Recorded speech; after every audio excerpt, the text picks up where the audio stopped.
কুয়াশার জঙ্গলের রহস্য পার্ট 1। এই পুরনো বাক্সটা খুলতেই সবকিছু বদলে গেল। শান্ত এক গ্রামে থাকতো দুই বন্ধু, অর্ণব আর তুহিন। নদীর ধারে খেলতে খেলতেই হঠাৎ অর্ণবের পা লাগলো মাটির নিচে লুকোনো কিছুতে। ওরা মাটি খুঁড়ে বের করলো একটা পুরনো পিতলের বাক্স। বাক্সটা ছিল ধুলো আর সময়ের ছাপে ভরা। বাক্স খুলতেই পাওয়া গেল একটা ছেঁড়া মানচিত্র আর একটা অদ্ভুত নীল পাথর। হঠাৎ পাথরটা হালকা আলো ছড়াতে শুরু করলো। মানচিত্রে লেখা ছিল, যদি সত্য জানার সাহস থাকে কুয়াশার জঙ্গলে পা বাড়াও। দুজনেই চুপচাপ একে অপরের দিকে তাকালো।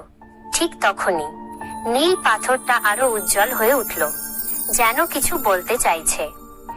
কিন্তু রাতে জানালার বাইরে যা দেখা গেল সেটা কেউ কল্পনাও করেনি।